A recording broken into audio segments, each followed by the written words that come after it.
tayo sa border guys. At i-prepare natin yung papilis nating lalabas.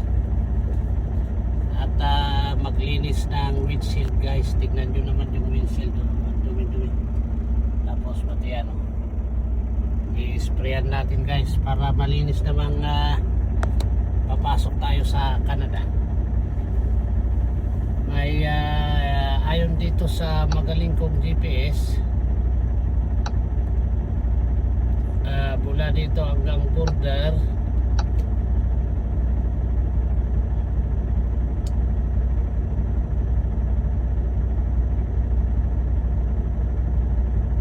mayroon pang 30 kilometers. So